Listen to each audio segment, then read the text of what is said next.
اللہ تعالیٰ نے قرآن مجید میں 2 مقامات پر اس بات کا تذکرہ کیا ہے، اور جو آیہ کریمہ میں نے تلاوت کی یہ سورہ تغابن کی آیت ہے۔ اللہ کریم نے ارشاد فرمایا قرآن حکیم میں کہ انما اموالکم و اولادکم فتنہ، فرمایا بے شک تمہارے مال اور تمہاری اولاد یہ آزمائش ہے، یہ فتنہ ہے۔ واللہ عندہ اجر عظیم، اور اللہ کے پاس بہت بڑا اجر ہے۔ یہ تمہاری مال اور تمہاری اولاد یہ تمہارے لیے آزمائش ہے۔ کس کس معنی میں آزمائش ہے؟ ایک تو اس معنی میں آزمائش ہے کہ کہیں ان کے پیچھے لگ کے تم اللہ کو اور اس کے پیارے رسول صلی اللہ علیہ وسلم کو بھول نہ جاؤ، اور کہیں مال و اولاد کے چکر میں تم اپنی دینی اور اخلاقی ذمہ داریوں سے پیچھے نہ ہٹ جاؤ، اور کہیں مال اور اولاد کی محبت تمہیں اس طرح کا نہ بنا دے کہ تم مال میں جائز ناجائز کو بھول جاؤ اور اپنی اولاد کو دیکھتے رہو اور کسی کی اولاد کا حق بھول جاؤ، کہیں دوسروں کا حق چھین چھین کے اپنے بچوں کے پاس نہ لاتے رہو۔ یہ آزمائش ہے مال اور اولاد۔ اور ایک معنی یہ ہے کہ انما اموالکم و اولادکم فتنہ، اس معنی میں کہ ان کی محبت بندے پر غالب ہوتی ہے، تو کہیں اس محبت کے غلبے کی وجہ سے ان دونوں چیزوں کے اصل جو مقصود ہے ان سے نہ غافل ہو جانا۔ کہیں ایسا نہ ہو کہ تم مال کماتے رہو اور کماتے کماتے تم اللہ کی راہ میں خرچ کرنا ہی بھول جاؤ، اعتدال چھوڑ جاؤ، اور کہیں ایسا نہ ہو کہ تم اولاد سے پیار کرو اور پیار کرتے کرتے ان کی تربیت بھول جاؤ۔ سہولیات تو تم انہیں ساری دے دو لیکن وہ روحانی طور پر، اخلاقی طور پر، کردار و عمل کے طور پر مضبوط ہی نہ ہو سکے۔ تو میرے عزیز، اولاد اس معنی میں بھی فتنہ ہے کہ اس کی محبت بندے پر غالب ہوتی ہے، اور جب وہ غالب ہوتی ہے تو کئی دفعہ انسان آزمائش میں آ جاتا ہے۔ اور یہ جو مفہوم ہے نا کہ اولاد کی محبت غالب ہوتی ہے تو آزمائش بنتی ہے، اس کو تو خود نبی پاک علیہ السلام نے بیان کیا۔ ترمذی کتاب المناقب میں حدیث موجود ہے، اللہ کے پیارے رسول صلی اللہ تعالی علیہ وسلم جمعۃ المبارک کا خطبہ ارشاد فرما رہے تھے۔ دوران خطبہ محبوب کریم کی نظر پڑی تو حسنین کریمین آ رہے ہیں، اور آتے آتے وہ لڑکھڑائے اور گر پڑے۔ حضور نے جمعے کا خطبہ روک دیا، محبوب اٹھے، بچوں کو یا دونوں میں سے ایک تھے ان کو اٹھا کے حضور قریب لائے، اور دوبارہ ممبر پر بیٹھ کے فرمایا رب نے سچ فرمایا ہے، انما اموالکم و اولادکم فتنہ، تمہاری اولاد اور تمہارا مال آزمائش ہے تمہارے لیے۔ فرمایا بچہ گرا ہے اور مجھے تقریر روکنی پڑی، بات روکنی پڑی، غالب آ گئی محبت۔ بھائی آپ اس بات کو اچھی طرح سمجھ لیں گے اور یاد رکھیں گے کہ اس محبت کے غلبے میں نہ بچوں کی تربیت کو بھولنا ہے، نہ مال کے اصل مصرف کو بھولنا ہے، نہ اصول و قاعدے ضابطے کو چھوڑنا ہے۔ ہمارے ہاں یہ ہوا ہے کہ تربیت اولاد کے معاملے میں جتنی غفلت آج ہمارے ہاں ہو رہی ہے، میں نے بہت پہلے بھی کہا تھا، پھر کہتا ہوں اور بار بار کہتا ہوں کہ بچوں کی تربیت کے لیے سب سے پہلے ماں باپ کا با کردار ہونا ضروری ہے۔ یہ نہیں ہو سکتا کہ والد ہاتھ پھیلا کے پیسہ اکٹھا کرے اور بیٹا اس کا محنتی ہو جائے۔ یہ نہیں ہو سکتا کہ والد اپنی زندگی تقوی اور طہارت سے دور بسر کرے اور بیٹا بڑا متقی پرہیزگار اسے دیکھ کے ہو جائے۔ اللہ کی توفیق سے ہو جائے تو ہو جائے، لیکن اگر والد چاہتا ہے میری وجہ سے وہ خیر حاصل کرے تو پھر خود با کردار بنے، وہ پہلے خود سچ بولے، پہلے خود تقوی کا رستہ اختیار کرے، پہلے خود پرہیزگار بنے۔ اس لیے کہ باقیوں کے ہاں ہو سکتا ہے ہماری تقریریں اثر کریں، لیکن بچوں کے ہاں ہمارا کردار جذب ہوتا ہے تو ہمارے عمل سے فیض پاتے ہیں۔ تو پہلی بات تو یہ کہ ان سے رویہ اس طرح کا رکھا جائے کہ وہ ہمارے کردار سے سبق، اور دوسری بات یہ کہ اپنی اولاد سے پیار کیا جائے۔ ہمارے ہاں جناب بے پناہ ڈانٹ ڈپٹ ہوتی ہے بعض جگہوں پہ بچوں کو، خاص شفقت بچوں کے ساتھ آپ کا رویہ میٹھا ہو، ڈانٹنا کبھی کبھار ہے اور پیار ہر روز ہے۔ نبی اکرم صلی اللہ تعالیٰ علیہ وآلہ وسلم بچوں سے اس طرح محبت کرتے تھے کہ حسنین کریمین کو، یہ ذرا بات پر غور کرنا، حضور اپنے نواسوں کو چوما بھی کرتے تھے اور سونگا بھی کرتے تھے۔ یہ بڑی خاص بات ہے، اس پر توجہ کریں۔ اور حضور سونگ کر پتہ کیا فرمایا کرتے تھے؟ فرمایا یہ میرے بچے میرے لیے پھول ہیں جنت کا۔ حضور ان کو سونگتے۔ آپ کسی خاص شے کو سونگتے ہیں، کوئی خاص ہی معطر چیز ہو تو سونگتے ہیں۔ حضور نے یہ جو ایک خاص انداز اپنی اولاد کے لیے کیا، اور ہمیں حضور نے ہمارے لیے نمونہ چھوڑا، یہ سمجھنے کی بات کہ ان کے ساتھ اتنی دلچسپیاں کہ جس طرح ایک خوبصورت پھول کو سونگا جاتا ہے اس طرح انہیں سونگا جائے، بچوں سے پیار کیا جائے۔ کچھ مطلب والد صاحب کہتے ہیں او جی میری نہ پھر پتر تو انہیں پتہ ہے نا میری پھر طبیعت کوڑی ہے۔ اچھا جی کیوں کڑوی ہے؟ آپ مرچیں کھاتے ہیں؟ کیوں کڑوی ہے بھیا آپ کی طبیعت؟ وجہ کیا ہے؟ آپ کی طبیعت کسی مالدار کے سامنے تو کڑوی نہیں ہوتی، آپ کی جو فیکٹری کا آفیسر ہے اس کے سامنے، مالک کے سامنے تو آپ کبھی کڑوے نہیں ہوئے۔ یہاں کل آ جائے کوئی امیر آدمی، کوئی سیاست دان، تو آپ بڑے میٹھے ہوتے ہیں، ہار لے کے کھڑے ہوتے ہیں۔ وہ 6 گھنٹے بھی لیٹ ہو تو آپ کے چہرے پر بل نہیں آتا۔ اور بچوں کو ہر بات میں ڈانٹ ڈپٹ کرنا، ہر وقت انہیں پریشان کرنا۔ اپنی اولاد کو کبھی کسی کے سامنے نہ سمجھائیں، کبھی بھی۔ ان کو جب سمجھانا ہو تو انہیں تنہائی میں سمجھائیں۔ تنہائی میں نصیحت کرنا میرے رسول پاک کا طریقہ ہے۔ میری گزارش ہے کہ ایک بیٹے کو دوسرے بچوں کے سامنے بھی نہ سمجھائیں، ان کی عزت نفس کا خیال کریں۔ کبھی بھی اپنے بچوں کو دوسروں کے بچوں کی مثالیں نہ دیں، فلانے کا بچہ ادھر چلا گیا۔ بھئی آپ کیوں کمپیریزن کرتے ہیں کسی کے ساتھ؟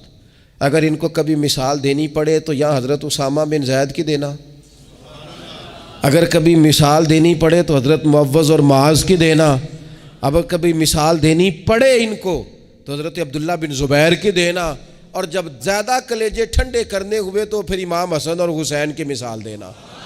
لیکن یہ کیا بات ہوئی فلانے کا بچہ دولت مند ہو گیا تو پیچھے رہ گیا؟ کیا بات کرتے ہیں آپ؟ آپ کے بچے کی عزت نفس ہے، وہ وقار رکھتا ہے، وہ سوچ رکھتا ہے۔ اور میرے نبی پاک نے فرمایا اپنی اولاد کی عزت کرو۔ کس کی؟ ہاں، اپنے بچوں کو اکرام دو۔ ہر وقت ایک بزرگ کے پاس لوگ اپنا بچہ دم کرانے آئے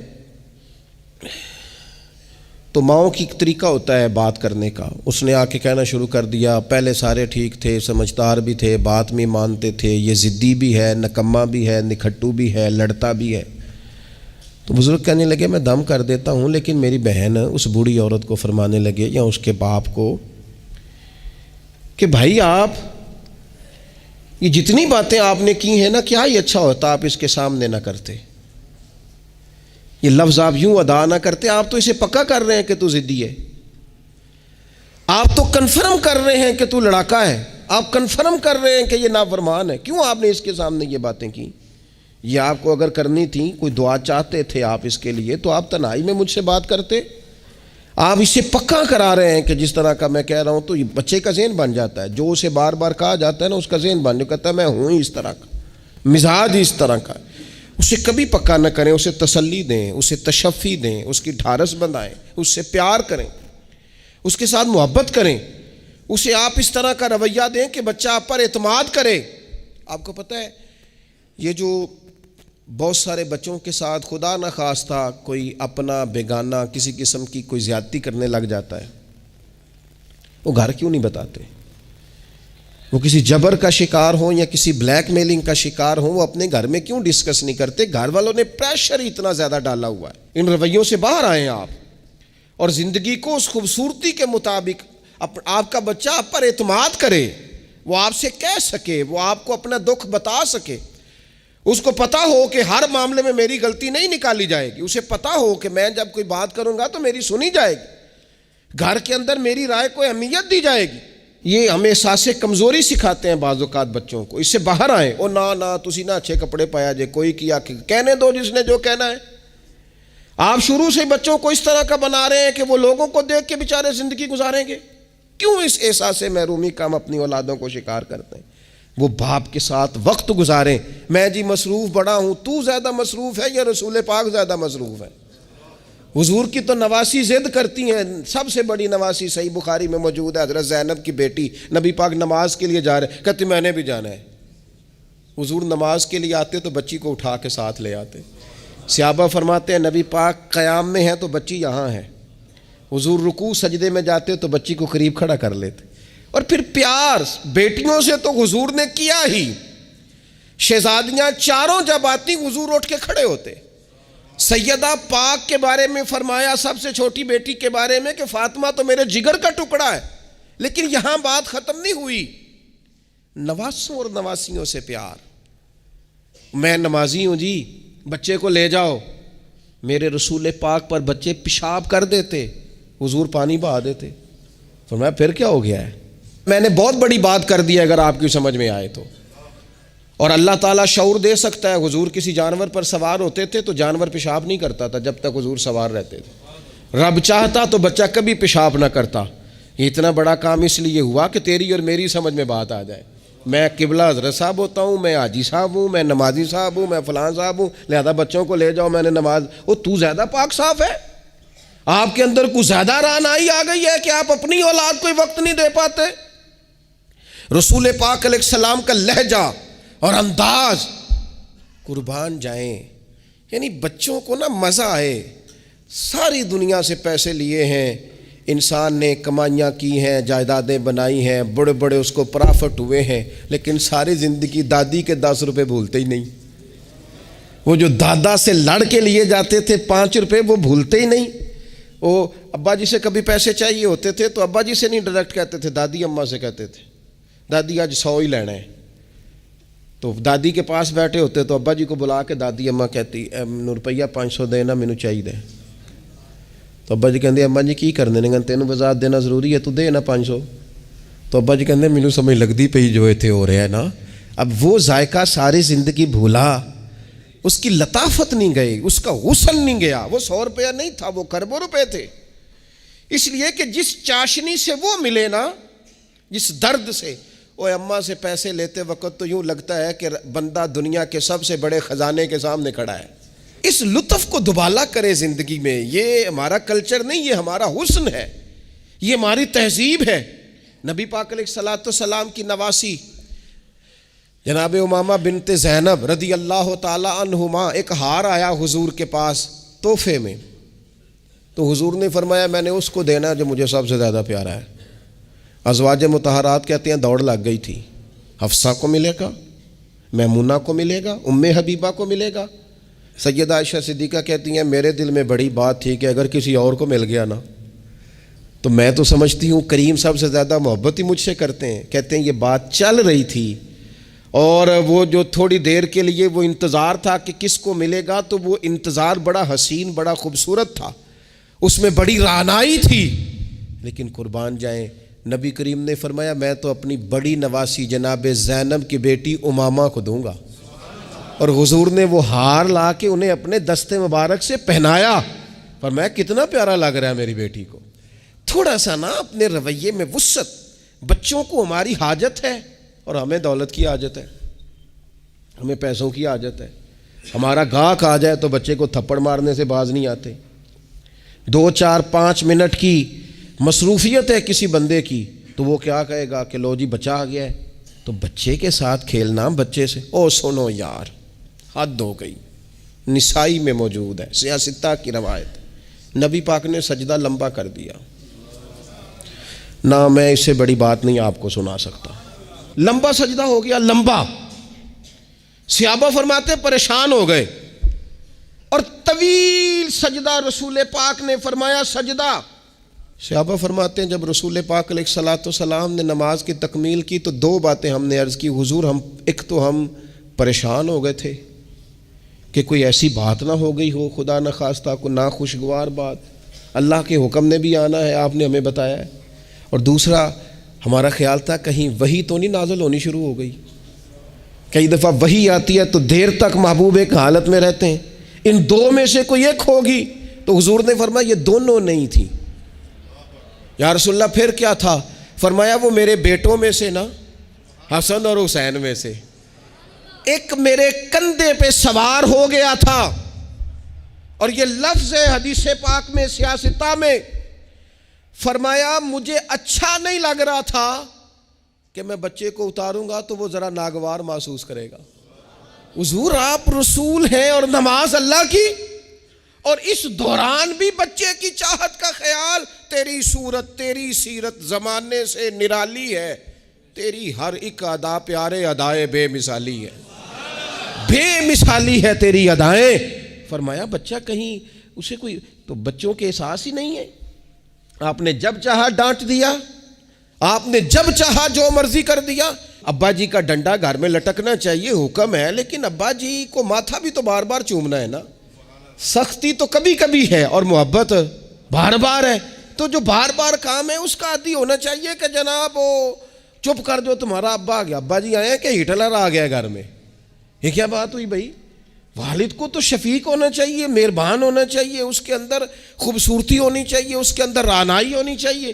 تو نبی پاک صلی اللہ تعالی علیہ وسلم نے بے پناہ پیار کیا. اچھا, اسی پیار سے حضور نے تربیت بھی کی. اور یہ پیار چونکہ حسنین کریمین کی ہم مثالیں عرض کرتے ہیں تو ان کی شان تو وراء الورا. نبی پاک کا سب بچوں کے ساتھ یہ رویہ تھا. حضرت انس بن مالک کہتے ہیں میں حضور کا خادم ہوں, میری اماں خدمت کے لیے چھوڑ کے گئی, پر حضور جب بھی مجھے بلاتے کہتے یا بنیا, او میرے پیارے بیٹے. یہ خادم ہے گھر میں, بچہ خدمت گزار, اسے بھی او پیارے بیٹے. اور پاس بٹھا کے نصیحتیں کرتے حضور, کہتے دیکھنا صبح اس حال میں کرنا کہ بغض نہ ہو کسی کا, انس میرے بیٹے یہ بھی میری سنت ہے. حضرت ام خالد رضی اللہ تعالیٰ عنہ کہتی میں چھوٹی سی تھی, میں نے زرد رنگ کی قمیض پہنی تھی, میرے ابا جی مجھے حضور کے پاس لے گئے. کہتی کوئی عجیب ہی نور والا ماحول تھا, میں پہنچ گئی تو حضور میرا کرتا دیکھ کے نا تو کہنے لگے کتنی پیاری لگ رہی ہے بیٹی. کہتی میں حضور کی مہر نبوت سے کھیلنے لگی. میرے ابا جی مجھے کہنے لگے ادھر ہٹ, یہ کیا کر رہی ہے؟ تو حضور فرمانے لگے ٹھہر جانا, بچے تو بچے ہی ہوتے ہیں, اسے کھیلنے دے. میں کھیلتی رہی اور حضور مجھے دعائیں دیتے رہے. کہا اللہ کرے تو یہ کپڑا پرانا کرے. کیا مطلب کہ اللہ کرے تیری عمر دراز ہو, اللہ تجھے بیٹا لمبی عمر عطا کرے. حضور بچوں کے ساتھ محبت کرتے, ان سے پیار کرتے, ان کے ساتھ رسول پاک علیہ السلام کا خاص شفقت کا معاملہ. ان کو ضرورت ہوتی ہے ہماری, ان کو حاجت ہوتی ہے ہماری, لیکن ہمارے لہجے کی تلخی, ہمارے لفظوں کی ترش روئی, کام کے نام پر, سنوارنے کے نام پر. اور پھر آپ کو پتہ ہے یہ جو بچوں میں عدل کرنے کا کیوں کہا گیا بھلا, کہ اپنی اولاد میں عدل کرو. فرمایا حضور نے اللہ سے ڈرو اور اولاد میں انصاف کرو. کیوں کہا گیا؟ وہ اس لیے کہا گیا کہ ایک بچے سے آپ پیار کر رہے ہیں تو دوسرا بھی آپ کے بارے میں اتنا ہی جذباتی ہے, وہ آپ سے اتنی ہی محبت کرتا ہے. آپ ایک کی تعریفیں کیے ہی جا رہے ہیں, دوسرے کو آپ نے نظر انداز کر دیا, تو اللہ کی بارگاہ میں اس کا بھی جواب دینا ہے. حضور علیہ الصلوۃ والسلام نے فرمایا ڈر اللہ سے, انصاف کر اپنے بچوں کے اندر. اس لیے شارحین حدیث نے لکھا ہے کسی بچے کے منہ پہ 2 دفعہ بوسہ نہ دینا اور ایک کے منہ پہ 1 دفعہ. فرمایا اگر ایک کو 1 بوسہ دیا تو دوسرے کو بھی 1 ہی دے, اور اگر دوسرے کو 2 دیے ہیں تو پھر پہلے والے کو بھی. انصاف کر, عدل کر, محبت میں بھی, عطا کرنے میں بھی, پیار کرنے میں بھی, نوازنے میں بھی. ہر لحاظ سے باپ کی ذمہ داری ہے, ماں کی ذمہ داری ہے کہ وہ انصاف کا ترازو تھامے, ورنہ حساب صرف نمازوں کا نہیں ہوگا, محبتوں کا بھی ہوگا. حساب صرف زکاتوں کا نہیں ہوگا, تیری الفتوں کا بھی حساب ہوگا. حساب صرف تجھ سے تیرے روزے حج زکات کا نہیں لیا جائے گا, تیری توجہات کا بھی حساب ہوگا قیامت کے دن, کہ یہاں ہونی چاہیے تھی کیوں نہیں تھی, ادھر زیادہ کیوں تھی, ادھر زیادہ کیوں نہیں تھی. اس لیے اپنی مرکزی حیثیت کو ہمیشہ سمجھیں, جانیں. اپنی زندگی میں ان کے لیے تھوڑا دل بڑا کریں, گنجائش پیدا کریں. ان کو ہماری حاجت ہے, ہماری مصروفیات نے, ہمارے کاروبار نے, ہمارے تعلقات نے ہمارے بچوں سے ان کا بچپن چھین لیا ہے. ہم وہ ساری, آپ نے وہ حدیثیں سنی ہیں تو کس لیے سنی ہیں؟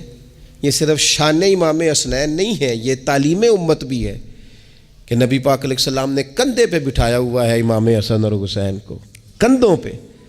اور ایک صحابی نے جب کہا کہ کتنی پیاری سواری ہے تو محبوب فرمانے لگے سوار بھی تو دیکھ کتنا سونا ہے, تو دیکھ تو صحیح. تو یہ آپ میری بات کو سمجھے نا, کیا کوئی کمی تھی وہاں؟ فرشتے نہیں حاضر ہو جاتے 2 منٹ میں ہر خدمت کے لیے؟ صحابہ جان قربان کرنے کو تیار نہیں ہوتے, لیکن حضور نے کیوں کندھوں پہ اٹھایا؟ تاکہ مجھے تجھے سمجھ آ جائے کہ بچوں کو کندھوں پہ اٹھانا بھی کوئی کمال ہے. تو اپنی زندگی میں وہ خوبصورتی. اور پھر نبی پاک علیہ الصلوۃ والسلام بچوں کی تربیت جب کرتے تو بڑے خوبصورت انداز میں.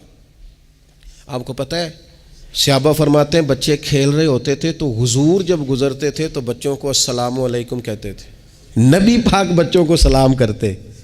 حضور فرماتے ہیں السلام علیکم، بچوں کو سلام کرتے اور پہل کرتے سلام لینے میں. آپ بچوں کو سلام کرنا شروع کر دیں، امید ہے بچے بھی سب کو سلام کرنا شروع کر دیں گے.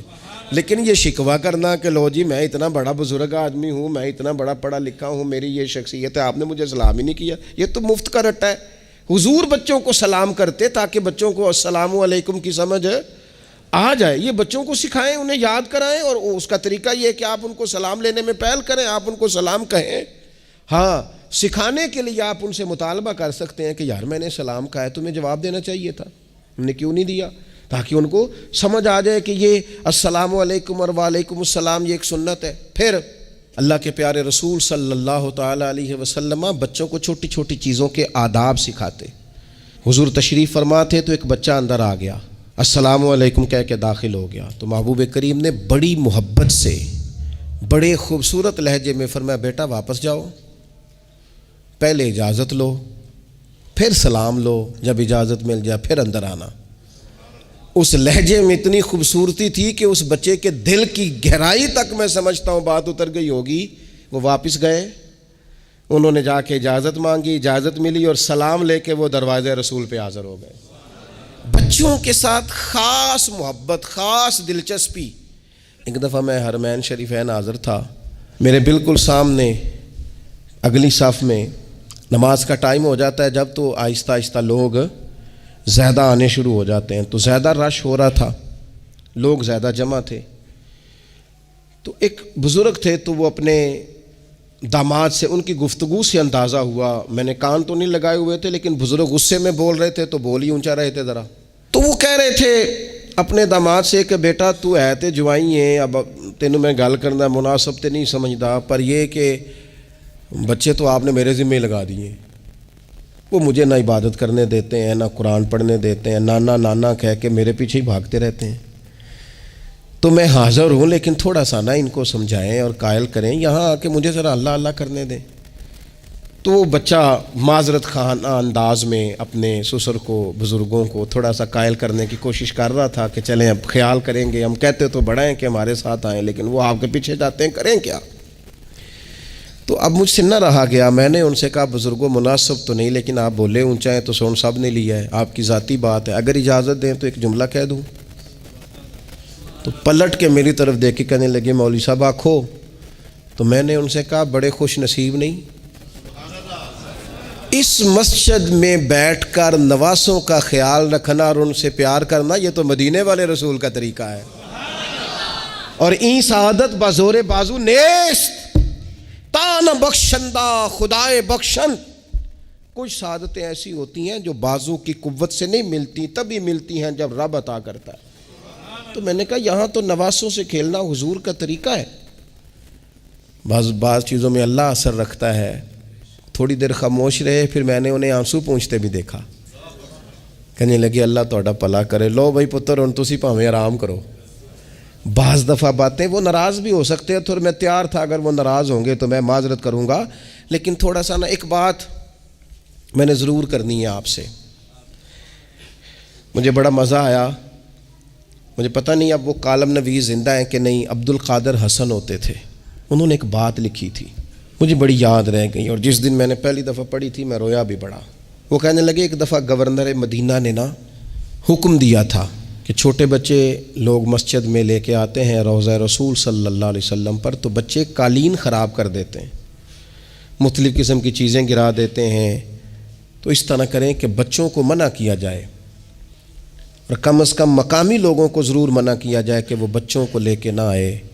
انہوں نے لکھا تھا کہ رات ہی کو اس شخص کو خواب میں رسول پاک علیہ السلام کی زیارت نصیب ہوئی، اور نبی پاک علیہ الصلوۃ والسلام نے گورنر سے کہا تم نہ اپنے قالین اٹھا کے لے جاؤ، پر میری امت کے بچوں کو میرے شہر سے دور کوئی نہ کرے، ان کو آنے دو، یہ اپنے رسول کے پاس آئے، لے جاؤ اپنے قالین اٹھا کر اگر تمہاری سمجھ میں نہیں آتا، لیکن بچوں کو کوئی آنے سے منع نہ کرے۔ کیا کہا تھا میرے امام نے حضور کے بچپن کے بارے میں؟ کہا تھا اللہ اللہ وہ بچپنے کی پھبن، اس خدا بھاتی صورت پہ لاکھوں سلام، اور پتلی پتلی گلے قدس کی پتیاں، ان لبوں کی نزاکت پہ لاکھوں سلام، ان کے مولا کے ان پر کروڑوں درود، ان کی ہر خو و خصلت پہ لاکھوں سلام۔